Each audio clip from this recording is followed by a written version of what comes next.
Saudi Arabia ముస్లిం దేశమే. అట్లాగే Dubai ముస్లిం దేశం. ఇరాన్ కూడా ముస్లిం దేశం. ఇరాకు ముస్లిం దేశం.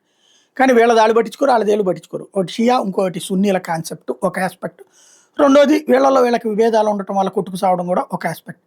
అయితే ఇప్పుడు హమాస్ తీవ్రవాదులకు కొమ్ము కాసేటటువంటిది లేదా హమాస్ తీవ్రవాదులను పుట్టించింది ఇరాన్. వాళ్ళని పెంచి పోషిస్తుంది ఖతార్. ఆ ఖతార్లో మీటింగ్ జరుగుతున్నటువంటి వేళ ఇజ్రాయేలీలు వాళ్ళ మీద అటాక్ చేసిన నేపథ్యంలో ఖతార్ వచ్చేటప్పుడు మళ్ళీ అరబ్ దేశాలు ఉంటాయి. కాబట్టి ఇప్పుడు అరబ్ దేశాలు ఏకమైన ఇజ్రాయెల్ రక్తదాహాన్ని అడ్డుకుందామని పిలుపునిచ్చినాయి.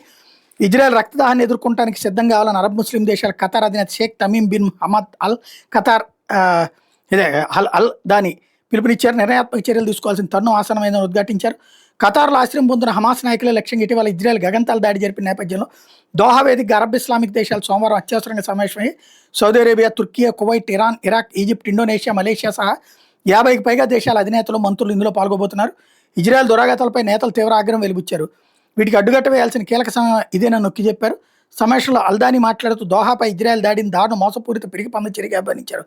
అయితే తాము శాంతి కోసం చేస్తున్న దౌత్య ప్రయత్నాలను ఈ దాడి ఆపలేదన్నారు.